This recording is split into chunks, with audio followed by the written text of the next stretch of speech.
So I'm Claire. I'm a UX and product. The lines are fuzzy. People draw them in different places. So I call myself UX and product consultant. I do come from a software UX background. I'm a hardware person, but I had the opportunity a few years ago to start working on connected things, particularly connected home and consumer type stuff. So I'm really interested in the industrial stuff as well. But if I'm showing thermostats, it's not because that's all I can think of. It's because that is a world in which I've spent quite a lot of time.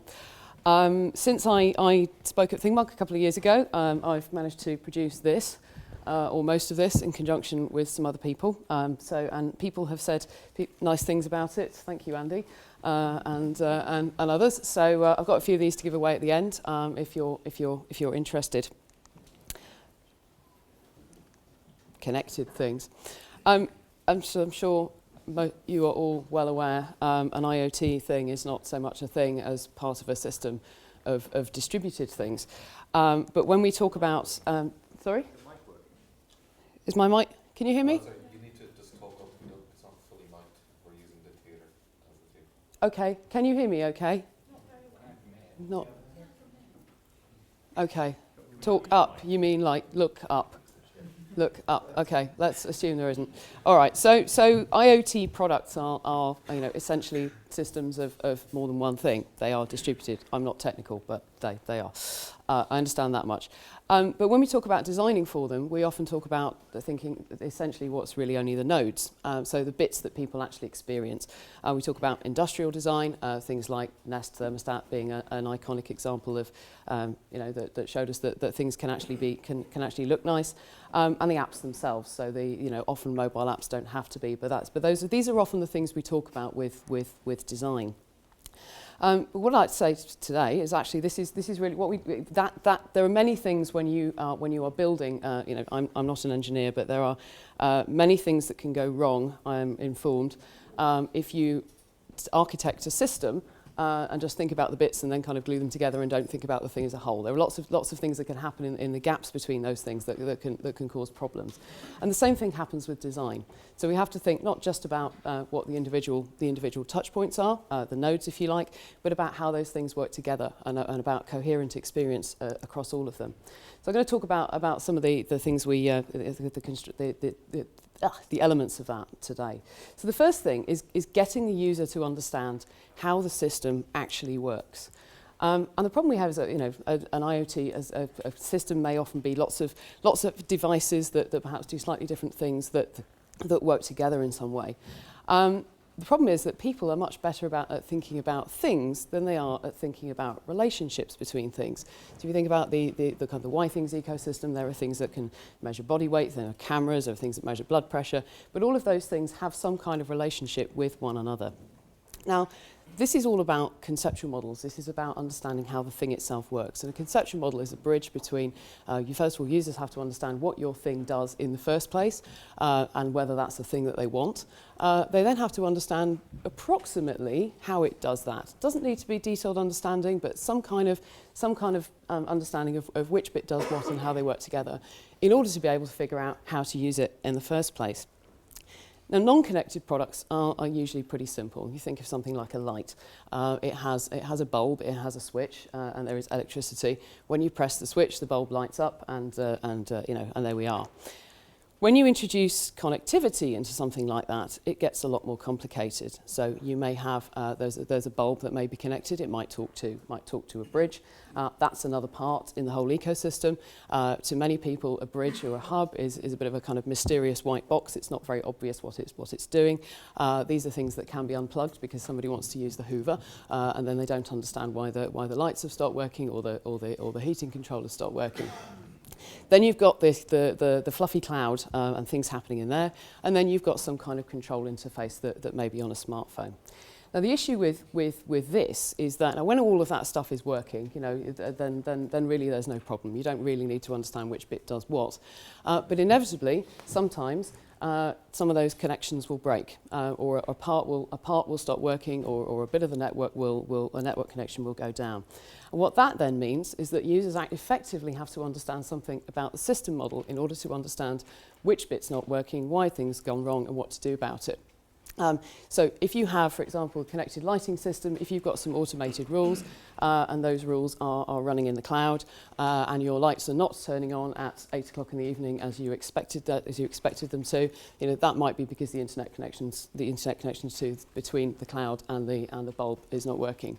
If you have those rules running locally on a bridge, probably not on the bulb itself, but the lights will still work. So as a user, I have to have some understanding of the conditions that might cause my lights to stop working or not, and what to do, what will work, and if connectivity goes down.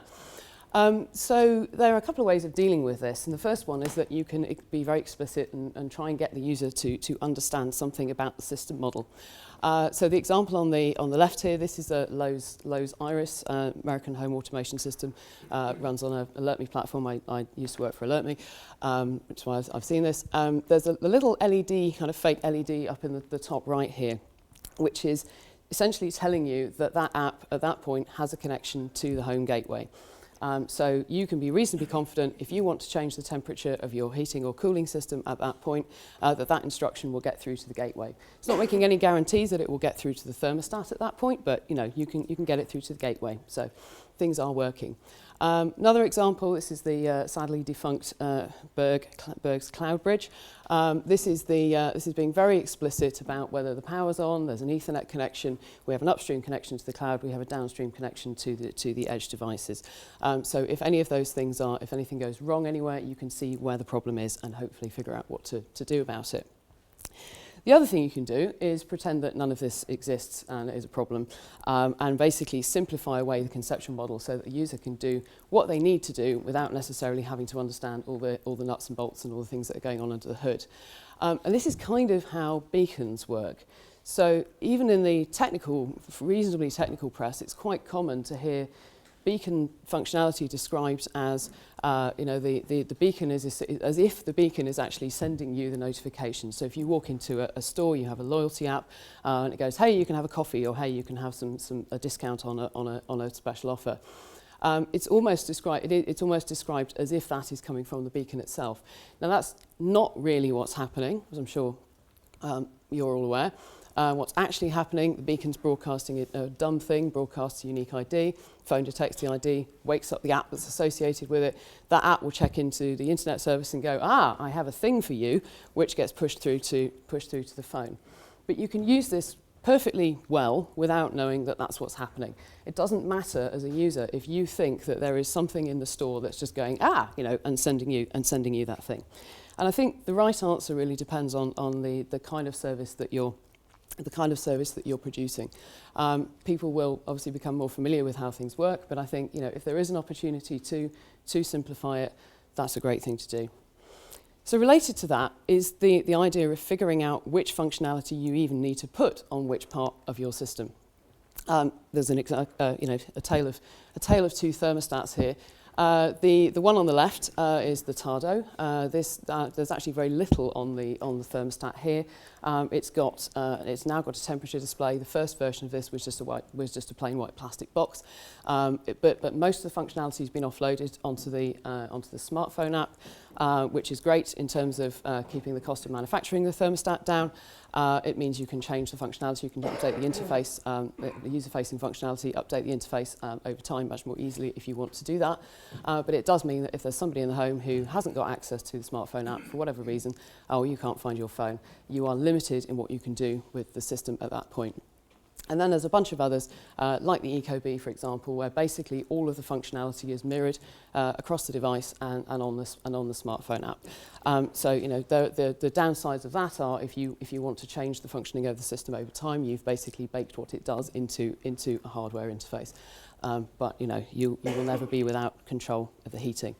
And this is a really common pattern that we see, and it's something where there are decisions are made to go in different directions on very similar products. These are irrigation controllers, which we don't use much in the UK, but are a thing in home automation in the States. This one here is the Blue Spray. It's a kind of ugly plastic box that looks like it was designed to go in a bush. And all of the controls and all of the automation is handled via an Android app. This one here is the Skydrop, which was designed to look beautiful on your wall inside. You go, the garden's looking a bit dry, and press a button.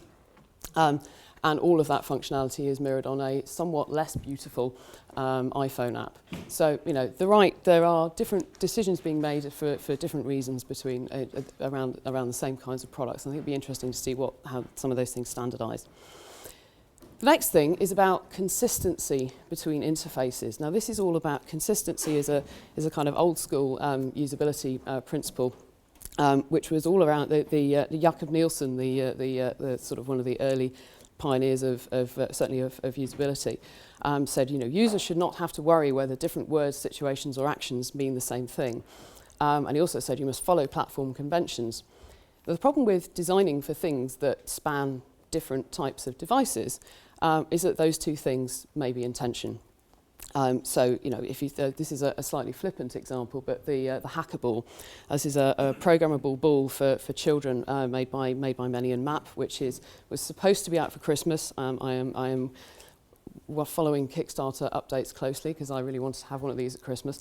But the idea here is that there's an iPad app and there's a ball, and you don't do the same kinds of things with an iPad that you do with a ball.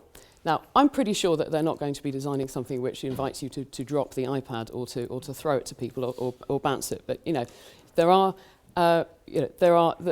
very different classes of device, and you can't do the same things with them.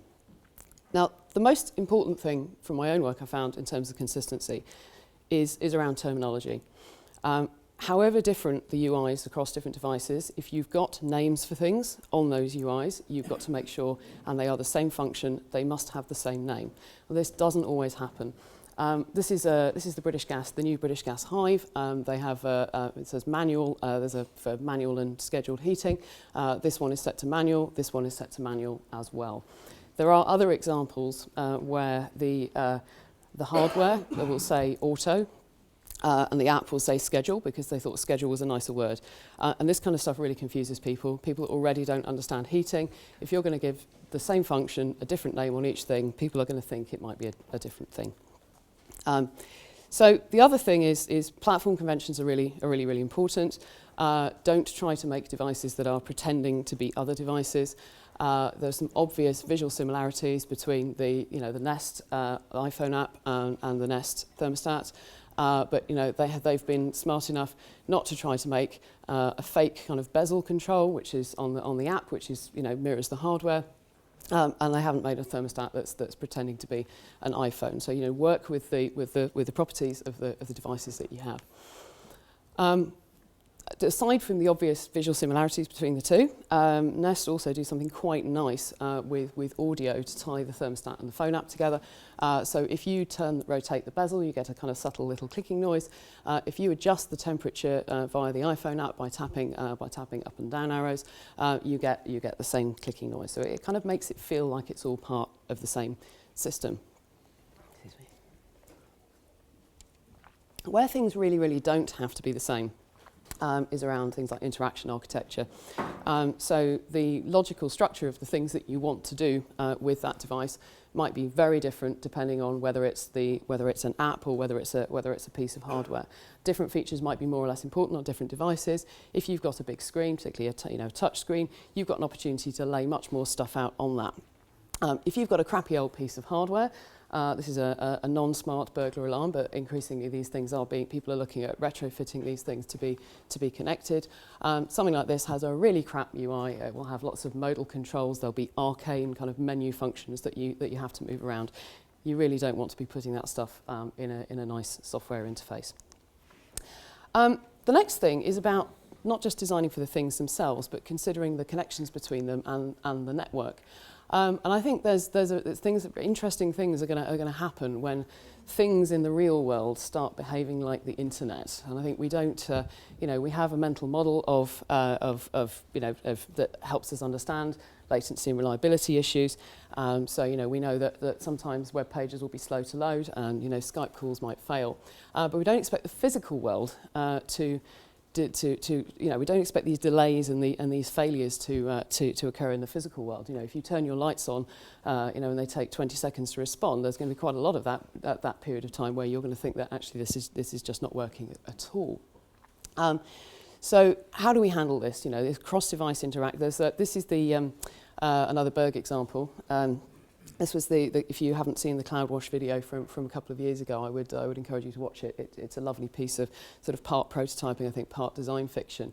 And it starts out with someone sort of setting a wash program on the phone, and you then see the washing machine display immediately, can show that, kick into that program and respond. Meanwhile, there's a voiceover saying, and this is happening over the internet. Yeah, okay. So obviously in the real world, if that really was happening over the internet, it might not be quite as smooth and immediate as that. So this has a knock-on effect for things that you might choose to do in the UI. So the way that we expect, the obvious, if you were designing a switch to turn on a lamp or a smart plug, the obvious design solution that would probably occur to you first is to have a switch that both, as you press it, it changes state, and that state change that you see is both confirming that you've pressed the switch and also that the light is on.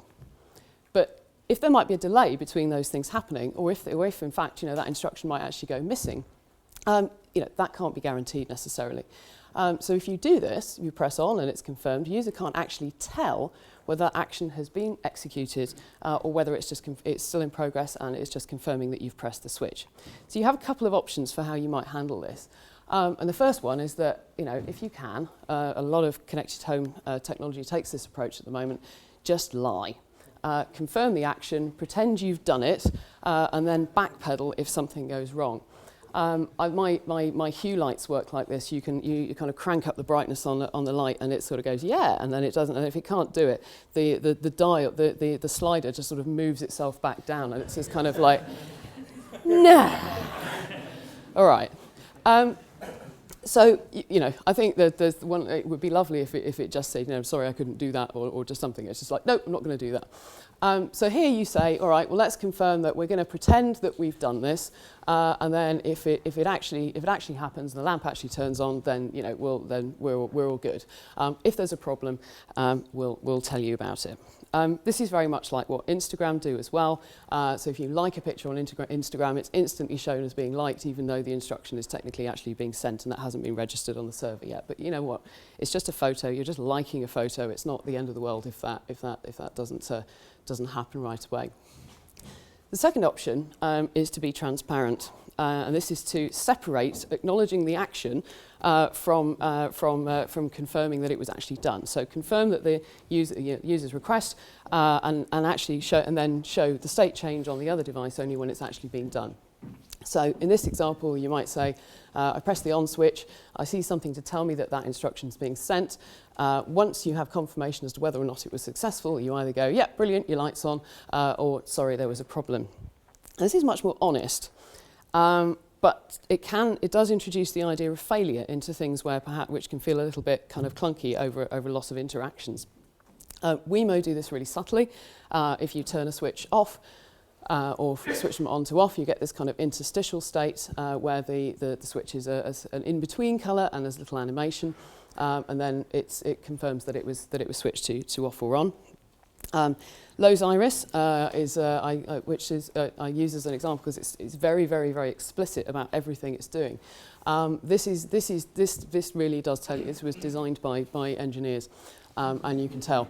I like that about it, but sometimes it's a little bit much. So if you say change the temperature on your water heater, you might see a message that says sending changes, please don't exit, and then you kind of, I can't touch anything, it's going to break, and then when it's actually been changed, you get confirmation that that's been changed. It's less elegant. It introduces the idea of failure into everything, like turning the lights on and off and that kind of stuff, which kind of does feel a little bit like it's like have some more confidence, please. But in certain circumstances, that is actually what you need to do. The other thing is around intermittent connections, and as I'm sure you're all aware, lots of IoT devices are not constantly connected to the network.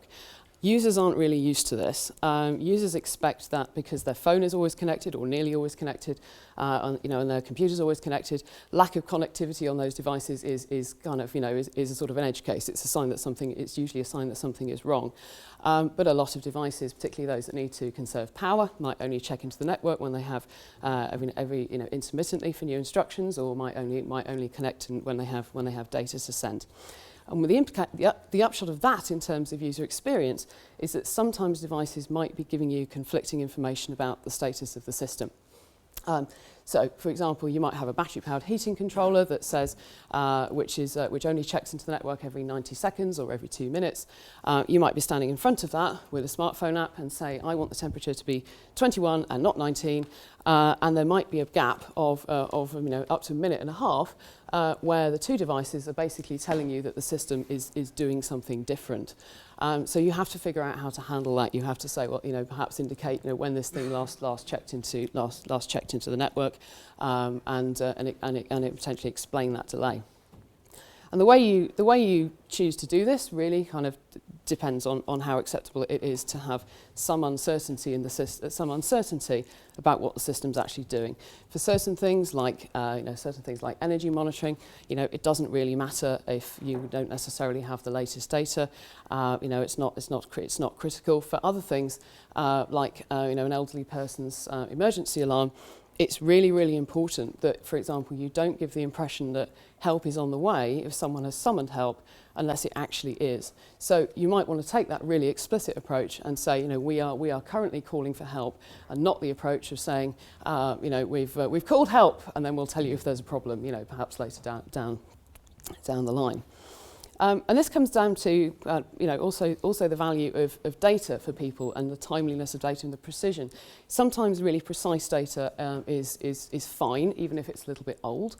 For example, body weight. If you know what your weight was 3 days ago, that's pretty useful. That's probably still quite a useful piece of information. It probably hasn't changed that much. If you know what your blood sugar was 3 days ago, that probably isn't very useful.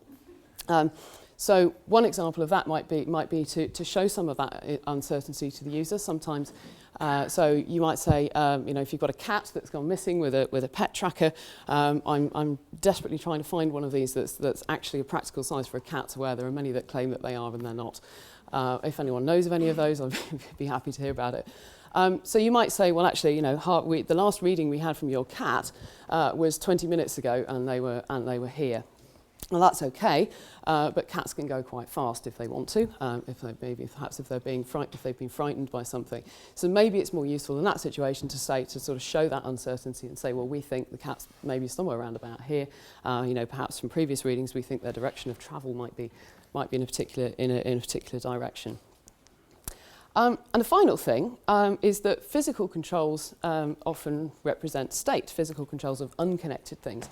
But when they can also be controlled by remote UI, you have to figure out ways of reflecting those changes. Hello? Okay, so dials are very common on things. Dials like these are kitchen appliance dials. You use them to both select what you want, but also you can glance at them and see what the appliance is actually doing. If you have a remote interface to those things, and you can also select those functions from, for example, a phone app, how does that physical interface change to reflect what you've done? If you change a wash program from a smartphone app, you can't necessarily have a physical dial that will tell you exactly, that will, unless you motorize it. If you switch to a different program, what happens? Do you move the dial? And so if you look at dimmer switches in lighting, you see that the kinds of designs that appear for connected ones are different from the kinds of designs that have become conventional for unconnected ones. So a conventional dimmer switch is a sort of unmarked dial which you can rotate. There's a maximum and a minimum setting. But if you were controlling, if you also had a remote interface to that, and you sort of turn the lights up to maximum, while the physical dimmer is set to minimum, where do you go from that? There's no way. You can't then use the physical switch to turn the lights down again because it's already on the minimum setting. So you need some kind of different approach to that. This is a Lutron connected dimmer. You can see that you can turn the light on and off. You also have these up and down arrows, which allow you to kind of increase the brightness or reduce the brightness. And there's a little row of LEDs, which shows you the setting that system's currently, the setting that it's currently on, so the brightness setting it's currently on. So this is a completely different way of controlling lighting, but it's one that can be used to convey the information that from the state that's been changed from the phone app. So you can see, you know, there's no maximum and minimum, and it allows you to show those changes. So in summary, some of these issues are helping people understand how the system works as a whole, figuring out whether you can simplify that conceptual model, which they need in order to be able to figure out how to interact with the thing, figuring out how to distribute functionality between the different UIs to suit what it is people are trying to do, figuring out what appropriate consistency between those UIs looks like, thinking about what happens, the experience of using the network, as well as the experience of using the nodes themselves and what that means that you need to put in the UI, and figuring out potentially how physical UIs might need to evolve when you've put connectivity into them. So this is a summary of some of the things we talk about in the book. If you would like one, I have 3 to give away. Perhaps you could, if you are tweeting, you can tweet ThingMonk and say that you would like one, and I will give them to the first 3 people to respond. If you don't manage to get one of those, there is a code, AuthD, which you can use on the O'Reilly shop to get 50% off the ebook and 40% off print, or I have some cards to give away, which will do the same thing. Thank you.